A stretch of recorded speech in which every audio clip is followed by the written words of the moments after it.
Good morning students, कैसे हो आप सब लोग। आई होप आप सबकी स्टडी बहुत ही अच्छी चल रही होगी और आप सब घर पे बहुत सारी मेहनत कर रहे होंगे। हम लोग लास्ट वीडियो में मिले थे एमसीक्यू को लेके और आरबीएसई बोर्ड के हमने एमसीक्यू की स्टार्ट की थी, जिसमें मैंने आपको बोला था कि हमारा टारगेट 100 मार्क्स का है। तो उसी 100 मार्क्स के टारगेट के लिए हम सबसे पहले एमसीक्यूज करने वाले थे, जिसके अंदर हमने 23 क्वेश्चंस कंप्लीट किए थे। तो आज की क्लास में हम आगे बढ़ते हैं और जो मोस्ट एक्सपेक्टेड क्वेश्चंस है उन्हीं के सेट में से आगे वाले क्वेश्चंस को सॉल्व करते हैं। चलिए देखते हैं हम लोग आगे। सबसे पहले अपने पास कौन से क्वेश्चन मिलते हैं।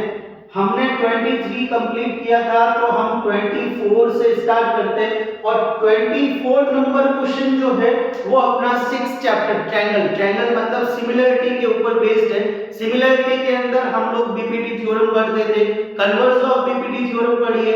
उसके बीपीटी थ्योरम का बेस था कि अगर पैरेलल साइड्स है तो करस्पॉन्डिंग साइड्स के रेशियो क्या होते हैं, इक्वल होते हैं। तो उसी थ्योरम के बेस पे हम लोग बात करते हैं। जो अपना 24 क्वेश्चन है क्या है कि एक ट्रायंगल एबीसी है, ये रहा एक ट्रायंगल एबीसी। इस एबीसी ट्रायंगल के अंदर पीक्यू किसके पैरेलल है, बीसी के पैरेलल है। ये PQ is parallel to BC. अब आपको कुछ रेशियोज दिए होंगे, एपी दे रखा है 4, पीबी दे रखा है 6, AQ दे रखा है 3 और QC की वैल्यू निकालनी है। QC मतलब X की वैल्यू निकालनी है। तो अभी मैंने आपको क्या बोला कि जब ये दोनों लाइंस पैरेलल होती है तो इनके करस्पॉन्डिंग साइड्स के रेशियो आपस में क्या होते हैं, इक्वल होते हैं। तो हम लोग क्या लिखेंगे, AP upon PB is equals to AQ upon QC, ये लिखेंगे। अब AP की value 4 upon 6 equals to 3 upon x, cross multiply 4x equals to 18 and 4 से 18 को कट करवा दो, आपका आंसर क्या आएगा, 4.5 आएगा। तो मतलब जो QC की वैल्यू है वो क्या आ जाएगी, 4.5 आ जाएगी। नेक्स्ट आगे बढ़िए, second question. ABC and DEF आपके सिमिलर है, ड्रॉ करिए। ये आपका ABC और ये आपका DEF, ये दोनों कैसे हैं, सिमिलर है। जब दो ट्रायंगल सिमिलर होते हैं तो उनके करस्पॉन्डिंग पार्ट्स जो होते हैं वो कैसे होते हैं, इक्वल होते हैं। तो अब हम यहाँ पे करस्पॉन्डिंग पार्ट की बात करें तो A का कौन सा हो जाएगा, D, A का D, B का कौन सा हो जाएगा, E, इस B का E और C का कौन सा हो जाएगा, F, ये C का F। तो हमारे पास गिवन क्या है, A गिवन है 40, E गिवन है 80। तो अगर E 80 है तो B भी कितना होगा, 80 होगा, क्योंकि करस्पॉन्डिंग पार्ट क्या होते हैं, इक्वल होते हैं। अब इन दोनों का सम कितना हुआ, 180। एंगल सम प्रॉपर्टी लगाइए, 80 प्लस 40 120 और 120 को 180 में से क्या करवाओ, माइनस, पीछे कितना बचेगा, 60 degree. That means angle C जो होगा वो क्या होगा, 60 डिग्री होगा। बात समझ में आई। बहुत सिंपल क्वेश्चन था, बहुत इजी वे में कर रहे हैं हम लोग। Next 26 number question. ABC और PQR सिमिलर है। अगेन बात की गई कि सिमिलर है ये दोनों। अगर ये दोनों सिमिलर है तो हम बात करें AB की करस्पॉन्डिंग PQ, BC की करस्पॉन्डिंग QR, AC की करस्पॉन्डिंग PR, इस तरीके से बात की गई। तो एंगल C का करस्पॉन्डिंग कौन सा हुआ, एंगल R, मतलब ये तो सही है। करस्पॉन्डिंग है BC की QR, BC की QR, ये भी बात सही है। करस्पॉन्डिंग AC की QR, अरे जब BC की QR है तो AC की QR कैसे हो सकती है, पॉसिबल ही नहीं है। इसका मतलब ये स्टेटमेंट क्या हो गया, फॉल्स हो गया और ये इसका आंसर हो गया। नेक्स्ट, लास्ट ईयर के बोर्ड के पेपर में पूछा गया ये सेम क्वेश्चन, 27 नंबर क्वेश्चन, कि ये क्वेश्चन में आपको x की वैल्यू निकालनी है। क्या बोला है कि एक ट्रायंगल है ABC जिसमें BE जो है वो BC के क्या है, पैरेलल है। तो अगेन पैरेलल है तो बीपीटी थ्योरम आपको ADX दिया हुआ है, ये x-2 दिया हुआ है, ये x+2 दिया हुआ है और ये x-1 दिया हुआ है। तो इनके करस्पॉन्डिंग साइड के रेशियो कैसे होंगे, इक्वल होंगे। x upon x-2, x+2 upon x-1, क्या करवाओ, cross multiply, x x-1 equals to x plus 2 x minus 2, यहाँ हो जाएगा x स्क्वायर माइनस 1, सिंपल। और यहाँ identity a plus B and a minus B, क्या आइडेंटिटी होती है? a square minus b square, तो क्या हो जाएगा x स्क्वायर माइनस 2 का स्क्वायर, x स्क्वायर से x स्क्वायर कट, यहाँ पे x आएगा, सॉरी क्योंकि x into 1 माइनस, तो minus x equals to minus 4, minus से minus cut, then the value of x is 4, clear. Next question, ABC और PQR similar है। अब मैं एक चीज बताता हूँ, एक प्रॉपर्टी समझाता हूँ। अगर कोई भी दो ट्रायंगल सिमिलर है तो उन दोनों ट्रायंगल की करस्पॉन्डिंग साइड के रेशियो क्या होते हैं? इक्वल होते हैं, ये हमने थ्योरम पढ़ी। बट अगर कोई दो ट्रायंगल सिमिलर है तो उनके करस्पॉन्डिंग साइड्स के रेशियो जो होंगे वो उनके मीडियन के रेशियो के भी क्या होगा? इक्वल होगा। ये एक प्रॉपर्टी और दिमाग में रखनी है कि अगर ये दोनों ट्रायंगल सिमिलर है तो इनकी करस्पॉन्डिंग साइड का रेशियो इनके मीडियन के रेशियो के क्या होगा? इक्वल होगा। इसका मतलब AB अपॉन PQ अगर मैं बोलूं तो वो AD अपॉन PM के क्या होगा? इक्वल होगा। तो AB अपॉन PQ किसके इक्वल आया? 3 अपॉन 2 के आया, 3 अपॉन 2 के, क्योंकि रेशियो 3:2 दिया हुआ है। क्रॉस मल्टीप्लाई करने पे 2AB किसके इक्वल आएगा? 3PQ के इक्वल आएगा। किसके इक्वल आएगा? 3PQ के। इसी तरीके से 2BC किसके इक्वल आएगा? 3QR के। इसी तरीके से 2AC किसके इक्वल आएगा? आपका 3PR के। अब क्या कहता है? पेरीमीटर क्या होता है ट्रायंगल का? सम ऑफ ऑल साइड्स। तो अगर मैं इन तीनों इक्वेशन को प्लस करूं तो 2 common, AB plus BC plus AC, और इधर की बात करूं तो 3 common, PQ plus QR plus PR, यही बात होगी, क्लियर। अब ये क्या है? पेरीमीटर ऑफ ट्रायंगल ABC, और ये क्या है? Perimeter of triangle PQR। हमें पेरीमीटर का रेशियो पूछा था, तो इसको भेज दो नीचे और इसको भेज दो नीचे, तो वापस आपको क्या मिला? 3/2 ही तो मिला। इसका मतलब अगर मीडियन का रेशियो जितना है उतना ही उनके पेरीमीटर का भी क्या होगा? रेशियो होगा। तो पेरीमीटर का रेशियो भी क्या आएगा? 3:2। ये एक छोटी सी निकालने की ट्रिक है, इसको ध्यान रखना, क्लियर। नेक्स्ट बात करें, 3 वर्टिसेस ऑफ रेक्टेंगल AOBC और AOC। अरे ये क्या आ गया? आपका 7th चैप्टर स्टार्ट हो गया, कोऑर्डिनेट ज्योमेट्री। कोऑर्डिनेट ज्योमेट्री में ये वर्टिसेस दे रखी है, आपको लेंथ ऑफ डायगोनल बताना है। एक बार कार्टेशियन प्लेन ड्रॉ कर लो। कार्टेशियन प्लेन में ये 0,0 कहां आता है? यहां ओरिजिन पे आता है, ये 0,0। फिर 0,3 जो है मतलब x0 y की वैल्यू, दैट मींस ये y एक्सिस पे आएगा 0,3। फिर 5,0 कहां पे आएगा? भाई 5,0 यहां आएगा, ये 5,0। और अगर मैं बात करूं इनसे कोई भी एक ऐसे जॉइन लगा दूं तो ये कुछ भी बन रहा है ना, है ना। अब इसका डायगोनल निकालना है, तो इसको जॉइन करवाओ, ये डायगोनल हुआ, ये डायगोनल हुआ ना। अब यहां देखो ये डिस्टेंस कितना हुआ? ये डिस्टेंस 3, ये डिस्टेंस कितना हुआ? ये डिस्टेंस 5। कैसे? एक छोटा सा क्वेश्चन पूछा जाता है कि अगर कोई एक पॉइंट दे रखा है, उसका x से डिस्टेंस पूछे तो वैल्यू ऑफ y, और y से डिस्टेंस पूछे तो वैल्यू ऑफ x। या आप 11th क्लास में पढ़ोगे, ये हम x एक्सिस का इंटरसेप्ट बोलते हैं, ये हम y एक्सिस का इंटरसेप्ट बोलते हैं, तो वो पर्टिकुलर डिस्टेंस की बात कर रहा है। तो अब ये 90 डिग्री होता है, तो आप यहाँ हाइपोटेनस निकाल सकते हो ना। तो हाइपोटेनस क्या होगा? h² = p² + b²। h निकालना है, 3 का स्क्वायर प्लस 5 का स्क्वायर, 9 + 25 34, h स्क्वायर है, स्क्वायर हटाएगा रूट, आंसर क्या आया? √34। सिंपल सी बात है, समझ में आई बात? किसी को दिक्कत हो तो मुझे बोल देना, मुझे आप मैसेज कर सकते हो व्हाट्सएप पे, आप मुझे कॉल कर सकते हो कि सर मुझे इस चैप्टर में, इस क्वेश्चन में दिक्कत है, आप मुझे समझाओ, मैं आपके लिए एनी टाइम अवेलेबल हूं।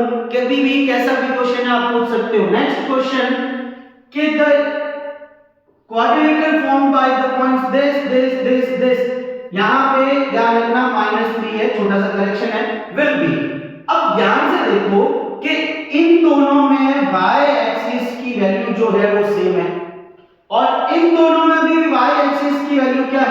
सेम है। यहाँ पे इस पॉइंट में और इस पॉइंट में x एक्सिस की वैल्यू सेम है और यहाँ पे और यहाँ पे x एक्सिस की वैल्यू सेम है।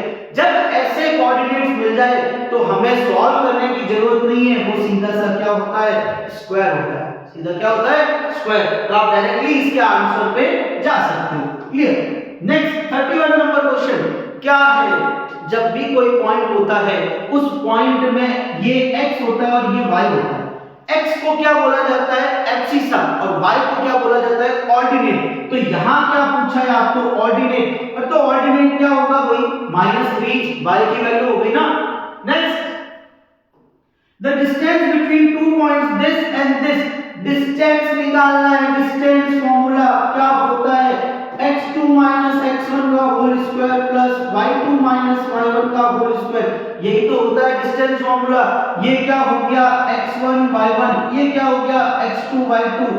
x1 की वैल्यू 0, x2 की वैल्यू sin थीटा माइनस 0 का स्क्वायर, ये होगा, प्लस y2 की वैल्यू 0 माइनस cos थीटा का होल स्क्वायर और रूट लगा दो। अरे sin माइनस 0 तो क्या बचेगा, sin थीटा ही तो बचेगा, तो क्या आया, sin square theta. 0 minus cos क्या बचेगा, माइनस cos थीटा बचेगा, और माइनस cos थीटा का स्क्वायर करवाओगे क्या आएगा, cos square theta. Root identity है 8th chapter, sin square theta plus cos square theta किसके इक्वल होता है, 1 के इक्वल होता है। तो रूट 1 जो है वो आंसर क्या लेके आएगा, 1 लेके आएगा। 32 का आंसर ए होगा। क्लियर। आगे बढ़ते हैं next question. Next question 33 question देखिए ध्यान से। 33 क्वेश्चन क्या बोल रहा है आपका कि the distance of the point -x, -y from the origin. अरे कभी भी ओरिजिन से डिस्टेंस निकालना होता है तो उसका फॉर्मूला क्या होता है, x² + y², ये होता है। मतलब जो कोऑर्डिनेट दिए हैं उनकी x की और y की वैल्यू का स्क्वायर करवा के क्या करो, प्लस करो। तो करवाओ ना, -x का स्क्वायर और -y का स्क्वायर, आंसर तो यही मिलेगा भैया, आंसर यही आएगा। आंसर कुछ और आ ही नहीं सकता, इसका मतलब अपना आंसर क्या होगा, बी होगा।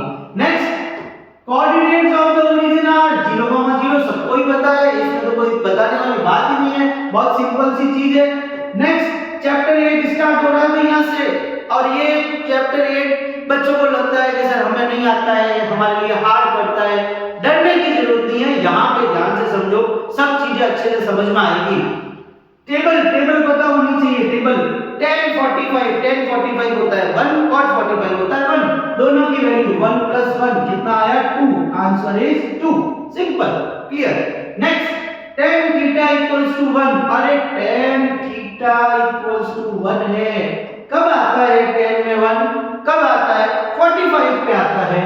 tan थीटा = tan 45, तो थीटा कितना हुआ, 45 हुआ ना, थीटा कितना हुआ, 45। वैल्यू किसकी निकालनी है, cos थीटा की, तो cos 45 ढूंढ लो, उस टेबल में जाओ, उस टेबल में जाके cos 45 ढूंढ लो। cos 45 कितना आता है, 1/√2 आता है, तो आंसर क्या होगा, 1/√2।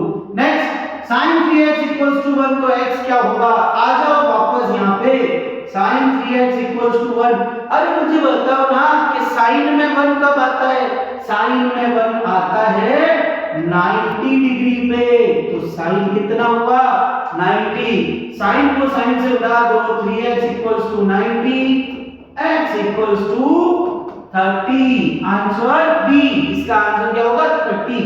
Next, sin 2a = 2 sin a is true if a is equal to, अब देखो इस क्वेश्चन को क्या करते हैं, काफी बच्चे क्या करते हैं, ये जो चार ऑप्शन दिए हुए हैं चारों को 1 बाय 1 पुट करते हैं और LHS और RHS को क्या करते हैं, इक्वल करते हैं। देखते हैं कि किस एंगल पे LHS और RHS इक्वल आता है। अपने ऐसा नहीं करना, अपन छोटी सी अलग चीज करते हैं। sin 2a = 2 sin a, यही है। हम लोग क्या करते हैं, हम एक छोटी सी आइडेंटिटी दिमाग में रखते हैं कि sin 2a जो होता है वो 2 sin a cos a के इक्वल होता है, ये याद रखना। ये छोटी सी आइडेंटिटी आपकी बुक में नहीं दे रखी है, बट मैं आपको बता रहा हूं, आप इसको दिमाग में रखो कि sin 2 theta = 2 sin theta cos theta, तो आप इसकी जगह ये लिख दो 2 sin a cos a, equals to 2 sin a। अब देखो 2 से 2 गया, sin a से sin a गया, मतलब क्या बचा, cos a इक्वल्स टू 1 बचा। ढूंढो ना, cos के टेबल में जाओ, cos के टेबल में जाके ढूंढो 1 कब आता है, 1 कब आता है, 0 पे आता है। 1 कब आता है, 0 पे। तो इसका मतलब a क्या होगा, 0 होगा। सिंपल। नेक्स्ट आगे बढ़ते हैं, the value of 3 sec 45 cos 45। अरे आ जाओ भाई, 3 मल्टीप्लाई sec 45, जो cos 45 की वैल्यू है उसका रेसिप्रोकल क्या होगा, sec 45। तो cos 45 क्या होता है, 1/√2। तो sec 45 क्या हो जाएगा, √2, ये √2 मल्टीप्लाई cos 45 क्या होता है, 1/√2। अरे काट दो ना, पीछे क्या बचा, 3। Answer 3, answer 3। क्लियर। नेक्स्ट आगे बढ़ते हैं, क्या है अपने पास 40 नंबर क्वेश्चन। 40 नंबर क्वेश्चन क्या दे रहा है, 40 नंबर क्वेश्चन बहुत ही सिंपल क्वेश्चन है, आपके बुक का ही है, कोई दिक्कत नहीं आनी चाहिए। 9 tan square a minus 9 sec square a। अरे कॉमन ले लो 9, पीछे क्या बचा, tan square a minus sec square a, यही तो बचा। 9 कॉमन लिया, पीछे tan square a minus sec square a। इन दोनों में से कॉमन लेने के बाद में जो ब्रैकेट में बचा है वो क्या है, आइडेंटिटी है, और इस आइडेंटिटी का आंसर क्या आता है, 1 आता है। तो 9 into 1 कितना आएगा, 9। इसका मतलब इसका आंसर क्या होगा, 9 होगा। समझ में आई बात। आगे बढ़ते हैं। नेक्स्ट, इस क्वेश्चन में थोड़ा सा चेंज है, देखो 2 क्वेश्चन बनते हैं इसके, मेरे यहाँ पे टाइपिंग मिस्टेक हो गई, कोई बात नहीं, इसके 2 क्वेश्चन बनते हैं। या तो एक ऐसा हो सकता है, sec a minus tan a 1 plus sin a, ठीक है, और या फिर इसी का दूसरा question sec a plus tan a 1 minus sin a। ये दोनों क्वेश्चन बनते हैं और दोनों का ही आंसर क्या आएगा, cos a ही आएगा। दोनों का आंसर क्या आएगा, cos a। सेम क्वेश्चन है, सेम तरीका है, बस आपका क्वेश्चन को चेंज किया गया है, कुछ नहीं करना है, अपन इसको जैसे सॉल्व करते हैं। तो sec और tan को चेंज कर दो, sec क्या होगा, 1/cos a minus sin a upon cos a, और यह आएगा 1 प्लस sin। क्लियर।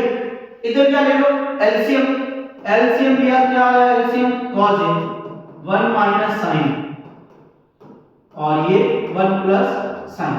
ठीक है, ये ऊपर आइडेंटिटी लग गई, a माइनस b और a प्लस b क्या होता है, a square minus b square और अपॉन में cos। अरे 1 माइनस sin स्क्वायर आइडेंटिटी है ना, किसकी है, cos स्क्वायर a की, तो लगा लो cos square a upon cos a। Simplify किया, पीछे क्या बचा, cos a बचा, मतलब आंसर क्या आएगा, cos a आएगा। क्लियर। दोनों तरीके सही है, दोनों क्वेश्चन सही है, दोनों में सेम। यहां पे अगर चलते तो प्लस, यहां माइनस हो जाता, तो फर्क वही है, कोई दिक्कत नहीं है, सेम। क्लियर। आगे बढ़ते हैं। नेक्स्ट है cosec square 40 minus cot square 40। देखो अब आप कहोगे कि सर 40 डिग्री तो होता ही नहीं है, कहां से लाएं, कैसे करें, कोई दिक्कत नहीं है, करने डरने की जरूरत नहीं है। 40 है नहीं तो क्या हुआ, ये एक तरीके से क्या है, एंगल है, एक आइडेंटिटी पढ़ी है, cosec square theta minus cot square theta किसके इक्वल होता है, 1 के इक्वल होता है। तो दोनों का एंगल सेम हुआ ना, जब दोनों का एंगल सेम हुआ तो आइडेंटिटी में गया और आइडेंटिटी के हिसाब से इसका आंसर क्या आएगा, 1 आएगा। समझे। Next 43 question, the value of sin square 50 plus cot square 50 minus 1। इसका आंसर आप मुझे कमेंट बॉक्स में देंगे, और बहुत ही सिंपल सा क्वेश्चन है, बहुत ही इजी क्वेश्चन है, मुझे नहीं बताना पड़ेगा कि इसका आंसर क्या होगा, आप बताएंगे मुझे। क्लियर। आगे बढ़ते हैं। नेक्स्ट अपना 9th चैप्टर स्टार्ट हो रहा है। 44 नंबर क्वेश्चन क्या बोल रहा है, 44 number question, if the shadow of 10 metre high tree is 10√3, the angle of elevation of sun is. आपका टॉवर या टॉवर कुछ भी कहो, वो सब कैसे होते हैं, वर्टिकल, और उसका शैडो जो बनता है वो कैसा बनता है, हॉरिजॉन्टल बनता है। तो यहां चीज क्या है कि shadow of 10 metre high tree, ये ट्री है 10 मीटर हाई, इसका शैडो यहां 10√3, तो ये एंगल ऑफ एलिवेशन क्या होगा। समझे मेरी बात। तो आपको एक चीज याद रखनी है, ये आपने पढ़ा है, पंडित बद्री प्रसाद हर हर बोले, पंडित बद्री प्रसाद हर हर बोले। तो इसी को याद रखना है। तो ये किसका रेशियो होता है? P अपॉन V, tan का होता है ना, तो tan थीटा क्या लगेगा? P upon V। अरे परपेंडिकुलर ये रहा ना, जब ये थीटा लिया उसके सामने वाला क्या होता है? परपेंडिकुलर। तो tan और tan अपॉन रूट 3, tan से tan घटा, पीछे क्या बचा? 1 अपॉन रूट 3। tan थीटा में 1 अपॉन रूट 3 वैल्यू कब आती है? कब आती है? कब आती है? 30 पे आती है। कब आती है? 30 पे। तो एंगल ऑफ एलिवेशन कितना होगा? 30 डिग्री होगा। समझ में आई मेरी बात? Next question, from a bridge 20 metre high, 20 metre high, ये 25 मीटर हाई एक bridge, angle of depression of a boat, तो एंगल ऑफ डिप्रेशन ये बोट, ये बोट, इसका एंगल ऑफ डिप्रेशन कितना है? 45 है। अब एक चीज सुन लो, एंगल ऑफ डिप्रेशन और एंगल ऑफ एलिवेशन दोनों हमेशा कैसे होते हैं? अल्टरनेट इंटीरियर एंगल होते हैं। इस वजह से दोनों कैसे होंगे?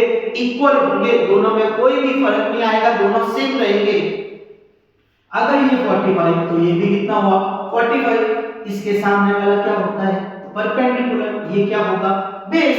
आपको यही तो निकालना है, यही तो निकालना है। अब सुनो ना, tan 45 क्या होता है? 1 होता है। तो जब भी एंगल ऑफ एलिवेशन 45 है तो परपेंडिकुलर और बेस दोनों कैसे रहेंगे? सेम रहेंगे। कहने का मतलब परपेंडिकुलर और बेस इक्वल कब होते हैं? जब आपका एंगल ऑफ एलिवेशन कितना हो? 45 डिग्री का हो। तो इसका मतलब इसका जो डिस्टेंस आएगा वो भी कितना आएगा? 25 मीटर ही आएगा। समझे? नेक्स्ट क्वेश्चन क्या है? नेक्स्ट क्वेश्चन देखिए, if the height of a tower is √3 times it's shadow. अब देखो, ये हाइट, ये शैडो। शैडो अगर x है तो हाइट उसकी शैडो की कितनी है? √3 टाइम्स है। तो क्या हो गया? √3x।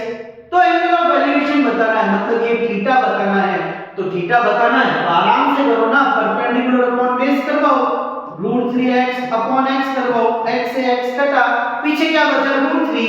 अरे tan में √3 कब आता है? जब 1 अपॉन √3 30 पे है, तो √3 कहां आएगा? 60 पे। तो एंगल ऑफ एलिवेशन कितना हो जाएगा? 60 डिग्री हो जाएगा।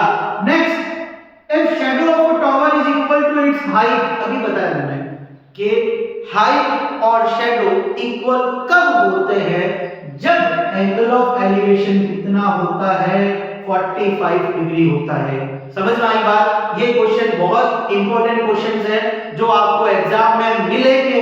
मैं आपको श्योरिटी दे रहा हूं कि एग्जाम में इनमें से एमसीक्यू मिलेंगे, पक्का मिलेंगे। इसके लिए इनको अच्छे से करो। Next question, angle of elevation is always क्या होता है?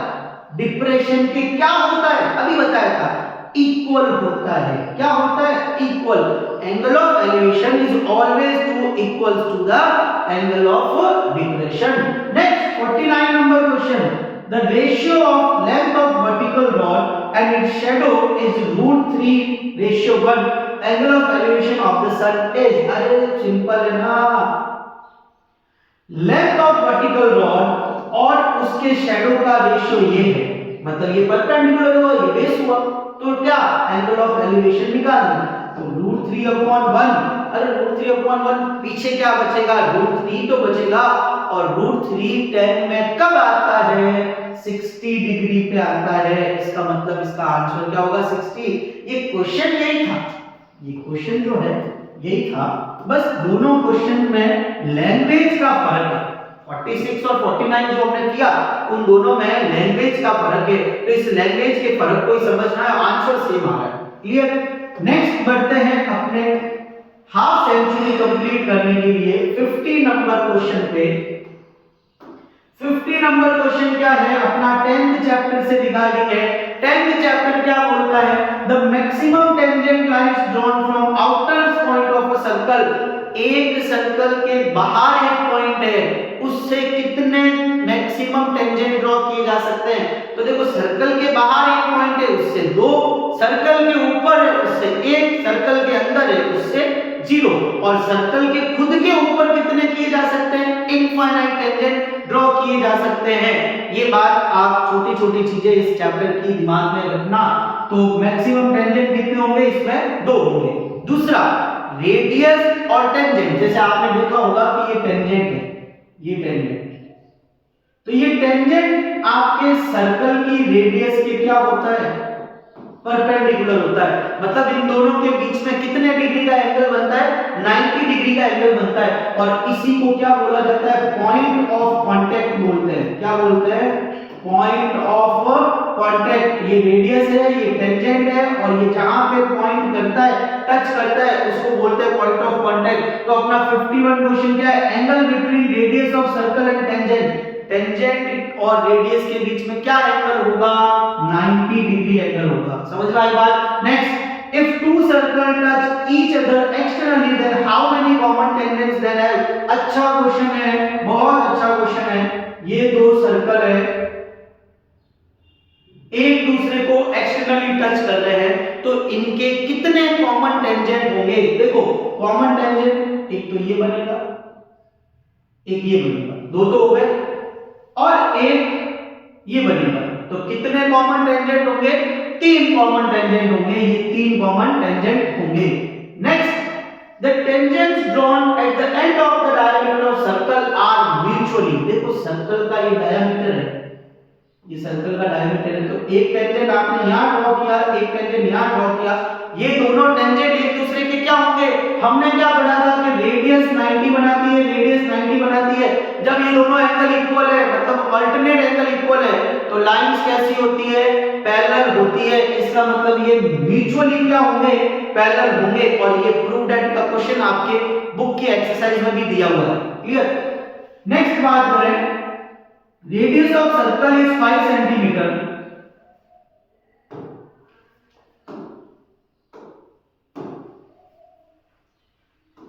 देखो नेक्स्ट क्वेश्चन है आपका,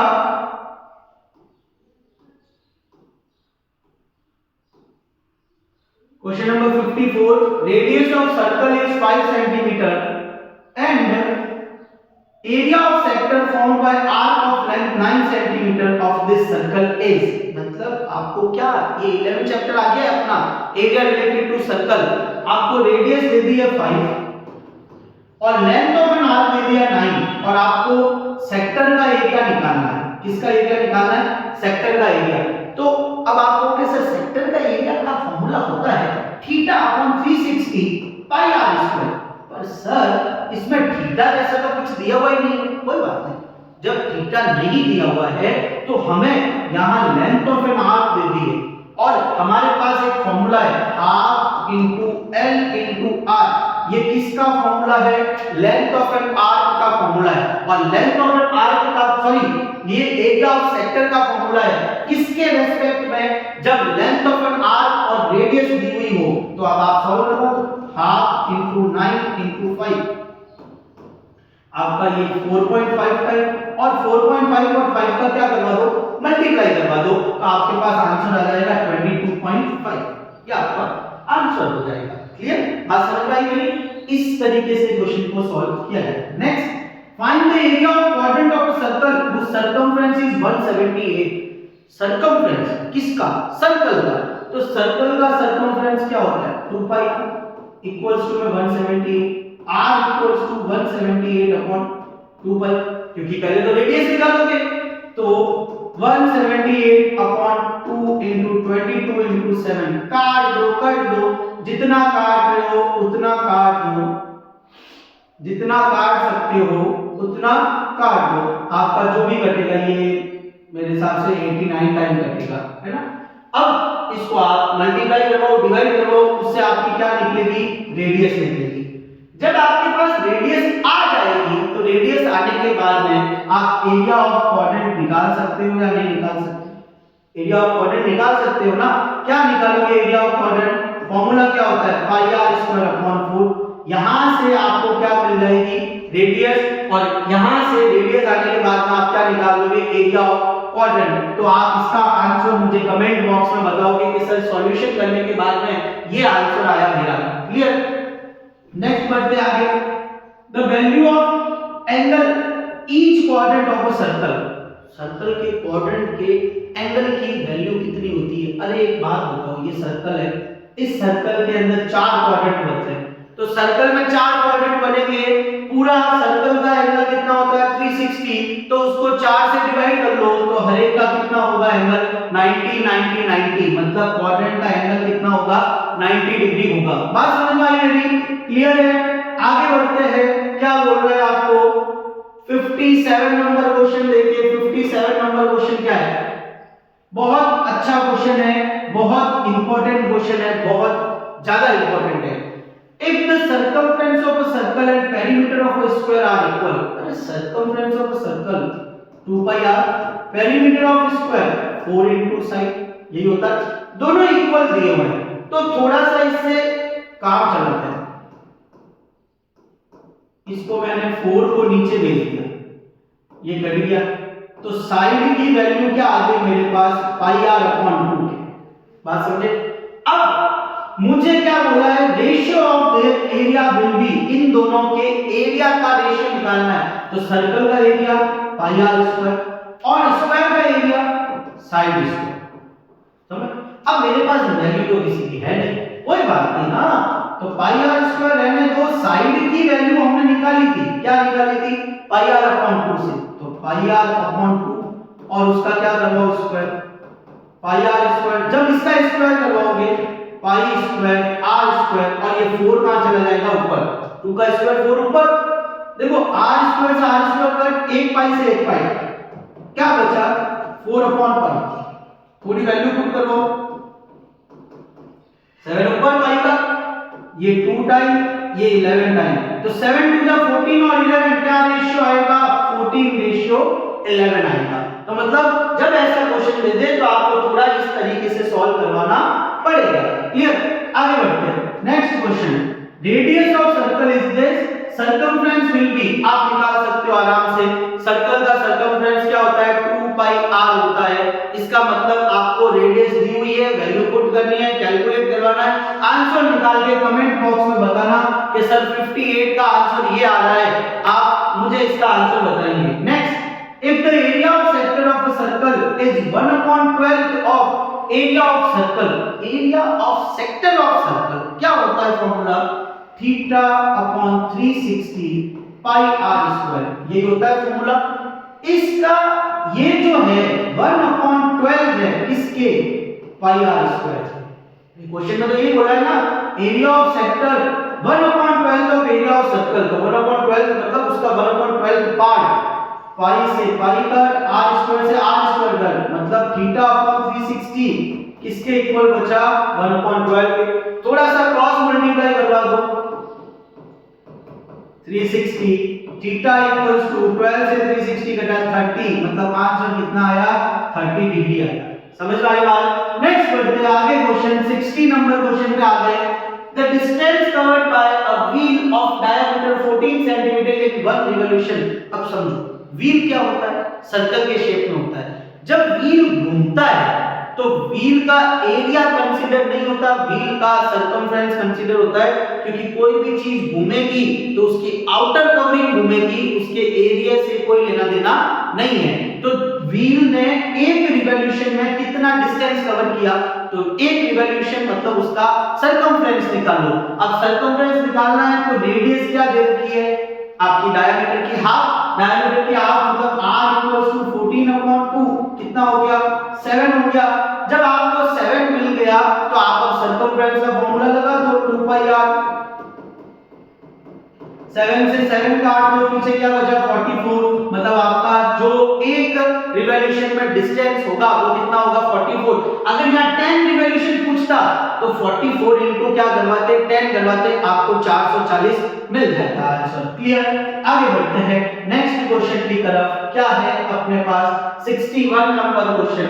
61 नंबर क्वेश्चन क्या बोल रहा है, if the ratio of radius of two sphere is 2:3 then ratio of their volume will be, sphere की रेडियस का रेशियो दे दिया है तो उनके वॉल्यूम का रेशियो क्या होगा। तो पहली बात वॉल्यूम का फार्मूला 4/3 पाई r1³ और 4/3 पाई r2³। 4/3 से 4/3 कट, पाई से पाई कट, अरे इन दोनों का रेशियो तो ये रहा ना, तो 2/3 का क्या करवा दो cube, 8/27। Answer is B 8:27। 12 chapter start हो गया, area, surface area and volume clear. आगे बढ़ते हैं next. Diameter of cone is 5 centimetre. Cone का डायमीटर 5 है। Height is 6 centimetre. हाइट कितनी है 6 है, तो उसकी जो स्लैंट हाइट है वो क्या होगी, तो पहले डायमीटर से क्या निकालो रेडियस। डायमीटर 5 है तो उसकी रेडियस कितनी होगी 2.5। हाइट कितनी हो गई, हाइट हो गई 6 सेंटीमीटर, हो गई 6 सेंटीमीटर। क्या निकालनी है slant height, slant height L equals to square root of h square plus r square, यही फॉर्मूला होता है।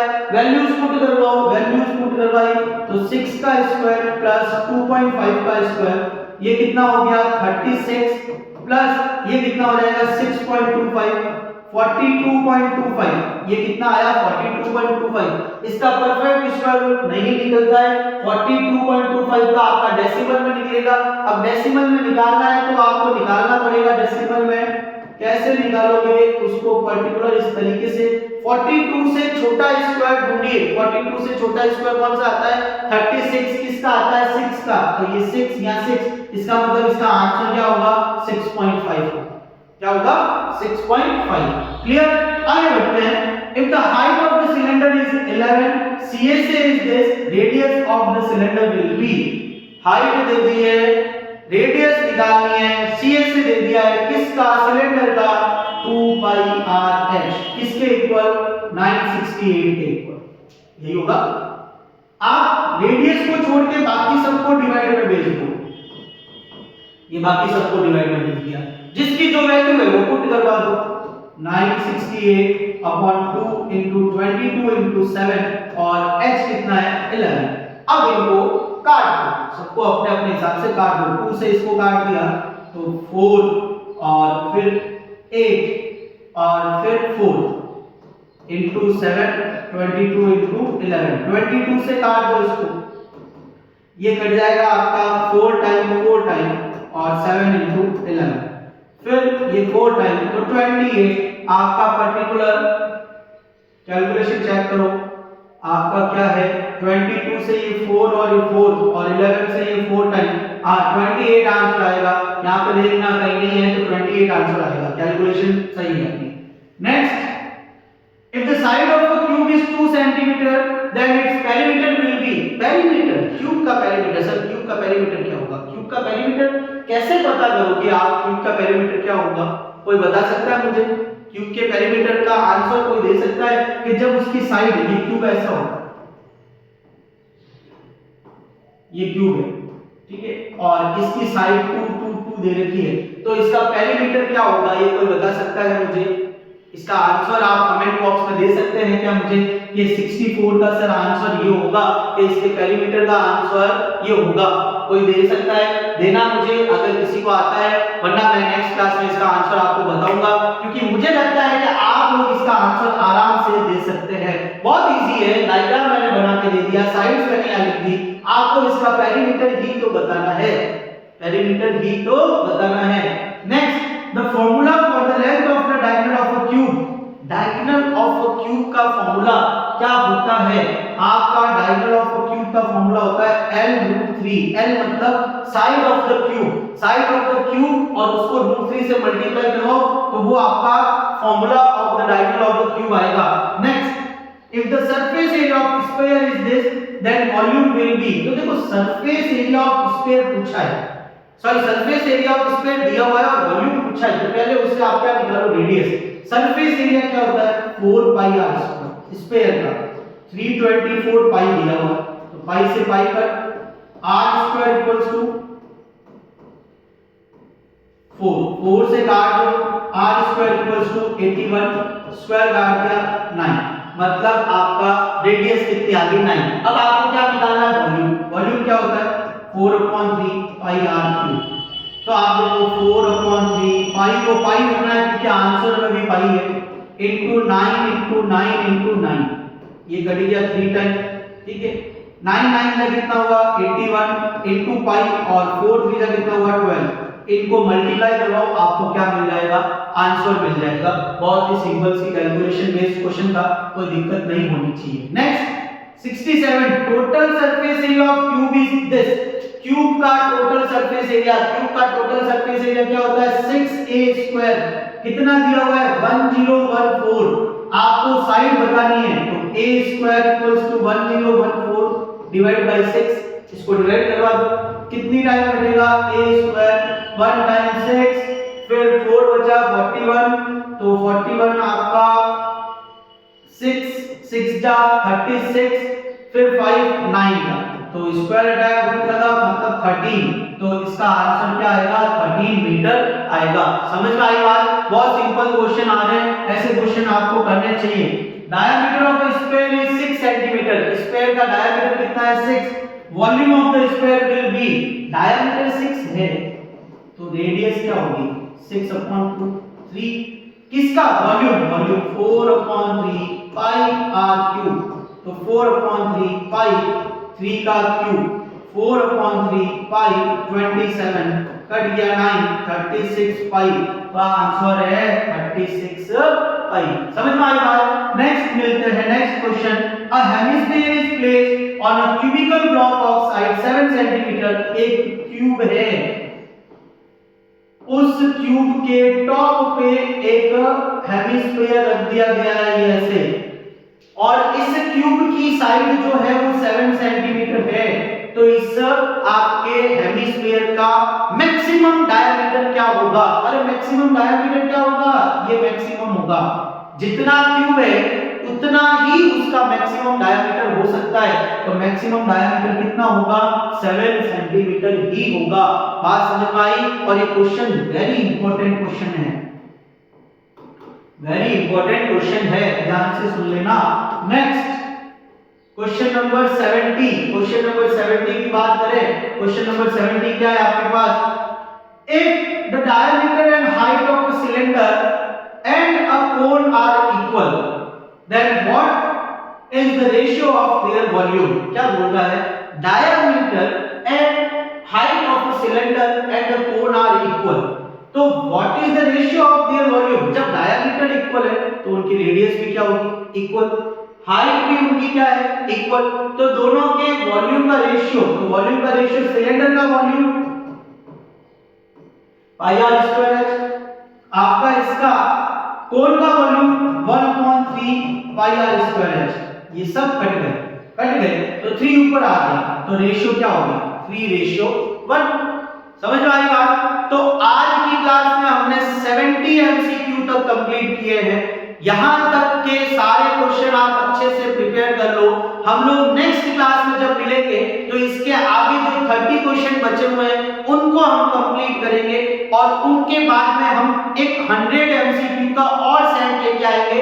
उसको सॉल्व करने के बाद में हम मॉडल पेपर को अच्छे से समझेंगे कि कौन से चैप्टर से कितने मार्क्स का कैसा क्या क्वेश्चन आता है, कहां से क्या मिलेगा, और फिर हम एक पेपर की बहुत ही अच्छे से डिटेल में प्रैक्टिस करेंगे। और एग्जाम से पहले मैं आपको बहुत इंपॉर्टेंट क्वेश्चन सारे बताऊंगा जो आपको 99% नहीं 100% बोल रहा हूं कि पेपर में आएंगे।